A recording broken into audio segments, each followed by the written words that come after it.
পুরো আলোচনায় বিএনপির অবস্থান ছিল যে গণভোট আর নির্বাচন একই দিনে হবে, দুটো ব্যালটের মাধ্যমে। এটা দিনের আলোর মতো পরিষ্কার। নতুন করে এই সাবজেক্টকে সামনে আনার কোনো সুযোগ নাই। সেটা যেই বলুক, যারাই সেটা প্রতিবেদন দেখ, সেটা তাদের সমস্যা, এটা বিএনপির সমস্যা না। এই ব্যাপারে আলোচনার কোনো সুযোগ নাই। নির্বাচনের দিন দুইটা ব্যালটের মাধ্যমে গণভোট হবে, নির্বাচন প্রার্থীর পক্ষে ভোট প্রদান করা হবে।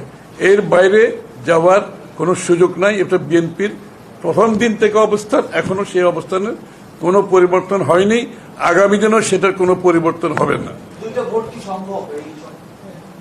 আমরা তো বলেছি আমাদের অবস্থান একেবারেই পরিষ্কার। কারা কি রিকমেন্ড করেছে এটা তাদের সমস্যা। তারা তো বাংলাদেশে ভোট করবে না, ভোট করবে রাজনৈতিক দলগুলো।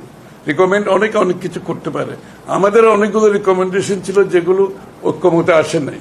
ইট ডাজন্ট মিন দ্যাট এটা আমাদের ঐক্যমতে সই করতে পারবো না, সই করেছি তো, যতটুকু ঐক্যমত হয়েছে। একটা জিনিস বুঝতে হবে, প্রত্যেক কিছু ঐক্যমতের পরিপ্রেক্ষিতে সমাধান হতে হবে। ঐক্যমতের বাইরে গিয়ে কে কি বলছে, কে কি রিকমেন্ড করছে, এটা তাদের ব্যাপার, থাকতেই পারে, আমাদের সেখানে কোনো অসুবিধা নাই। কিন্তু ঐক্যমতের বাইরে গিয়ে কোনো সিদ্ধান্ত দেওয়ার কোনো সুযোগ নাই। যেহেতু বিএনপি এখানে ঐক্যমত পোষণ করে না, সেদিকে যাওয়ার আর কোনো সুযোগ নাই।